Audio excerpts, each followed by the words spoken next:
Welcome to Destination 101, the podcast of Toastmasters District 101. Take a ride with us on Highway 101 and discover Toastmasters clubs from Silicon to Surf, clustering along Highway 101 in California. Yeah, how many times can I say 101, right?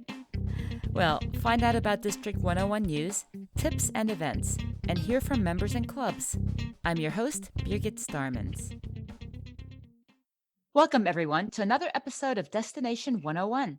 This is our fifth episode of our podcast, and I would be remiss if I didn't point out that we are hitting the airwaves on February 5th. In this episode, I am joined by Mathili Prabhu. Thank you for having me. I'm so glad you could join us. Now, instead of the more traditional read a biography segment, I thought it would be better to hear directly from you about your experiences. So I'll actually start out with one question that is typical of interviewers, and I suppose it's one that most interviewees don't like very much at all. Tell us a little about yourself.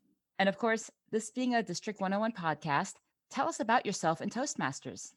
Well, I'm really happy you asked me this year because it marks the 10th anniversary of my Toastmasters journey in February. That's when I joined. I've served in all club officer roles except Sergeant at Arms. Beyond that, I've served as an area director, PR manager, club ambassador, program chair, program quality director, district director. I've sponsored, mentored clubs. Birgit, you asked how many times can one say 101? Well, many, many times. I was also the first district director for District 101. I sponsored two clubs that have 101 in the name. One happens to be Leadership 101. The other is Readership 101. I also enjoy training club officers. I've done that several times. I've mentored several members, chaired 3 conferences, and worked on every single district conference since I became a Toastmaster. I also served as the district events chair up until the planning of the TLI that is still going on right now. My day job is that of a principal engineer. I also am a mom to a 2.5-year-old and I think a best friend to a 5-year-old cat. Oh, there's also my husband of 9 years. So you've been a Toastmaster longer than you've been married. That says something, doesn't it? I think it does. You've got a longer term relationship with Toastmasters, actually. I just want to point out something that you said even at the beginning. You were the very first district director when I like to say District 101 was born. So that's actually pretty amazing. So you had a lot of firsts in that year, probably, right? Absolutely. I was also on the district reformation committee right before that. So it was really exciting. I couldn't wait for the year to get started. I remember seeing your picture all over the place. I didn't know you personally at that point in time. So I'm glad that we're finally having this chance to connect. I think it's awesome. Now, that resume was probably longer than most people's work resumes, if you think about it. But you've also received a lot of awards in your time at Toastmasters. So I know that you're a DTM, or a Distinguished Toastmaster for those not in the know, which is actually the highest designation of an educational that Toastmasters provides. But what other awards have you gotten, and what other educationals are you pursuing right now? So I've earned 2 distinguished Toastmasters titles, all in the traditional path. I'm still working on the third one in pathways. I'm working on my humorous side because I really need to work on that.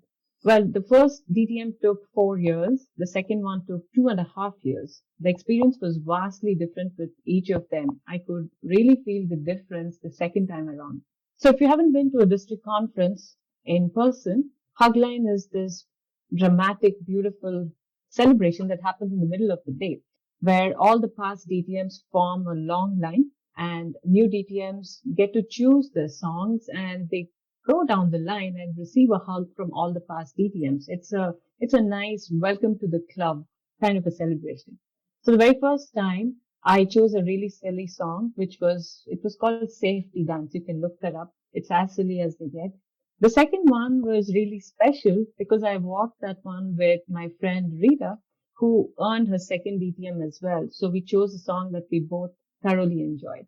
Another story that comes to mind, I went to India for 2 weeks to get married and I really didn't mention it to anyone in Toastmasters. So it was a surprise when they all saw me. The year after that was when I earned my first Toastmaster of the Year award. So what happened was when they made the announcement, my husband was somewhere around in the conference hall venue But he decided to step away because he needed a break, and I was busy chairing the conference. So when they made the announcement, which is a surprise, he wasn't there to see that. Well, I figured maybe some other day, and some other day happened. It was last year when we had an online conference for the very first time. And again, it was a surprise. My name was announced. And my husband missed it again because, well, we have a 2.5-year-old and my husband was really busy watching my son. So he missed it again. So maybe I need to do this one last time and make sure my husband is in the room somehow. You might have to hold that third DTM until we're no longer in COVID. Yes. I think that's a good idea. What song did you choose the second time? You didn't mention the actual song name. Oh, the second song was called Moja Hi Moja. It's from a Hindi movie. I'm gonna have to look that one up. I know the safety song or the safety dance, but Uh-huh. I don't know that one. I'll have to look that up, definitely. Birgit, you might enjoy that song because it's very catchy. It's something you can actually dance to. I have two left feet and I can't really dance, but I'm sure you will make it marvelous. Oh, thank you. The main thing about dancing is fun. So even if you have two left feet, you can still dance on them. I'll bear that in mind.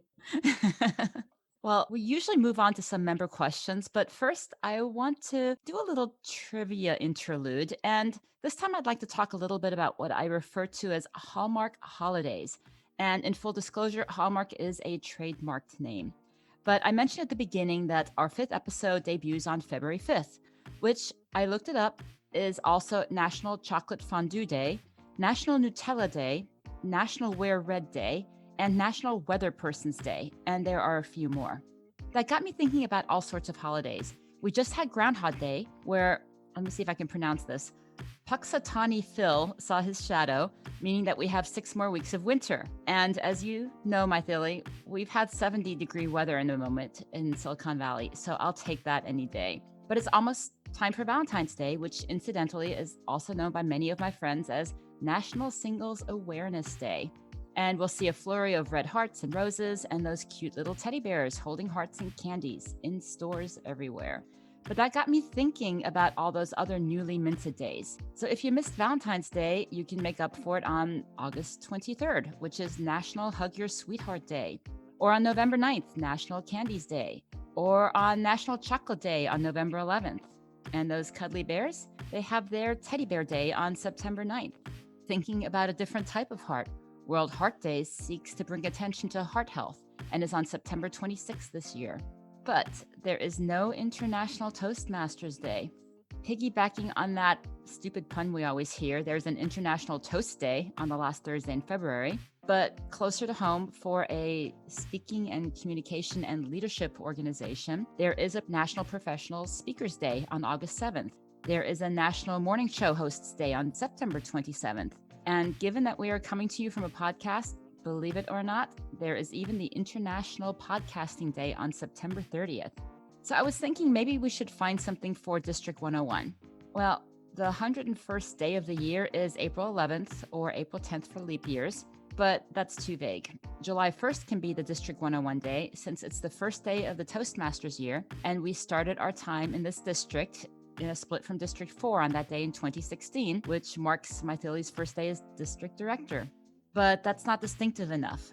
So every Toastmasters year and every new district starts on the same July 1st. A past district governor, before they were called district directors, made his birthday into a thing, a goal for clubs to reach distinguished status. But the problem with that is it would change every year. So that means we are in need of a perfect District 101 Toastmasters Day. So if you can think of one, you can write it to pr@d101tm.org and let us know, and we'll bring back your ideas in a future podcast. So after that, let's move on to the member questions. Now, the first question obviously comes from someone who knows my Philly and a bit about your Toastmasters history. It reads, you have been a longtime member in Toastmasters. Has your approach to your participation in Toastmasters and the value you gained from it changed over the years?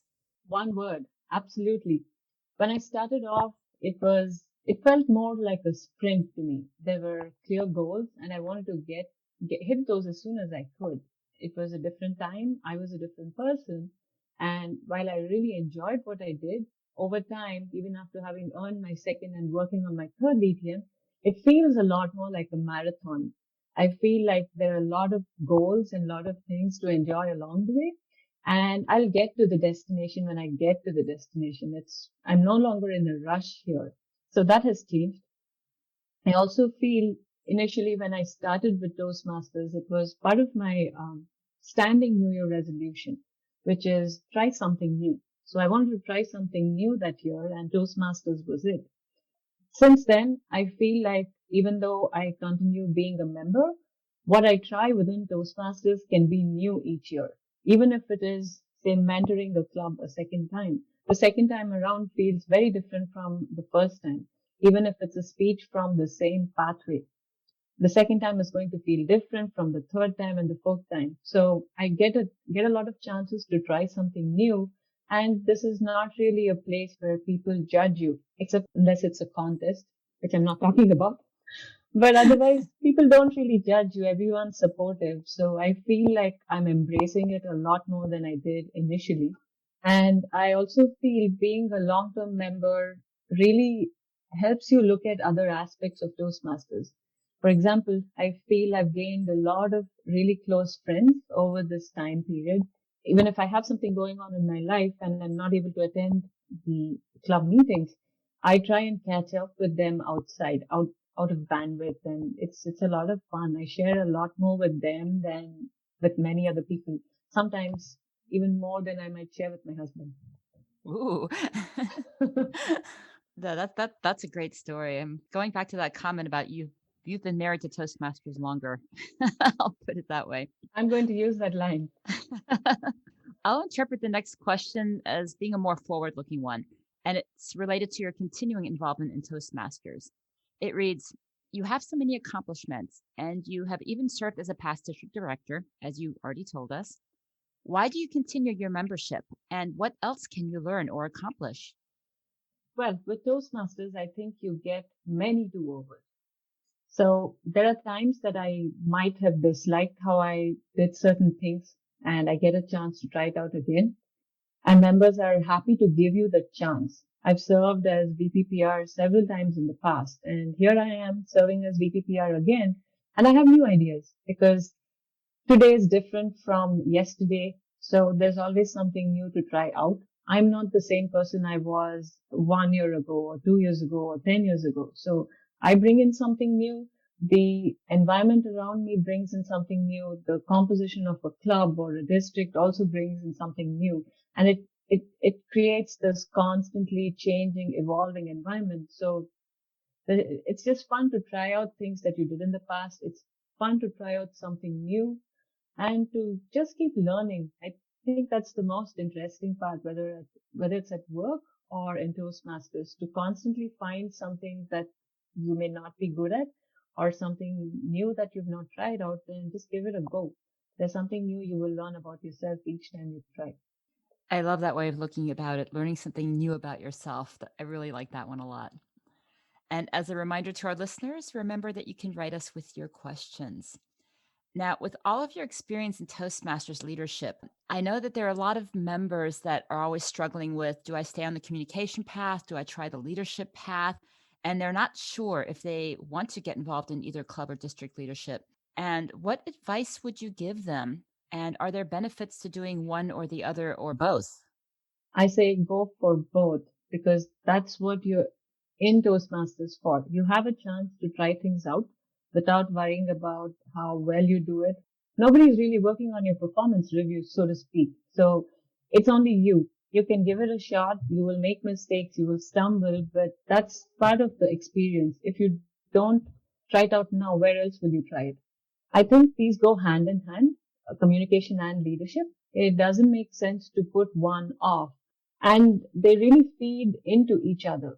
Say you're a district leader at some point, whether you're an area director or anything else, even at a club level.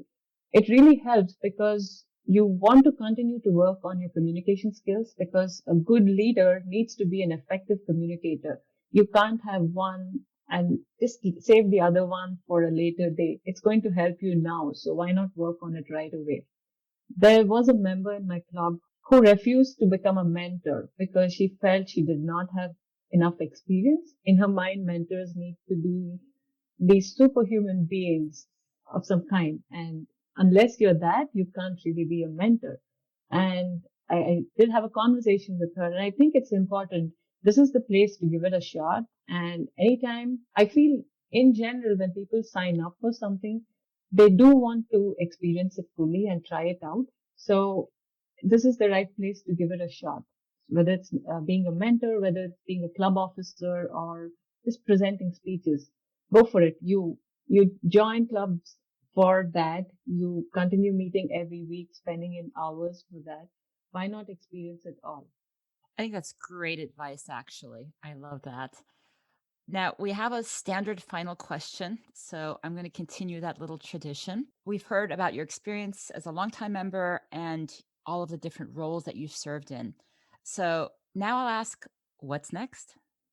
I've come to realize that even though I've been a member for 10 years, there are a ton of things I haven't yet tried out.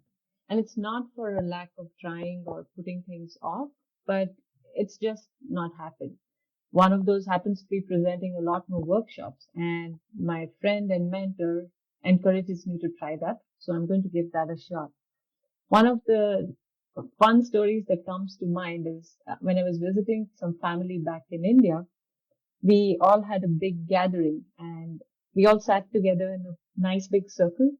And for a change, I said, I haven't really heard from you in the past couple of years. So why don't you tell me what's been going on since I last saw you in the past 2 years?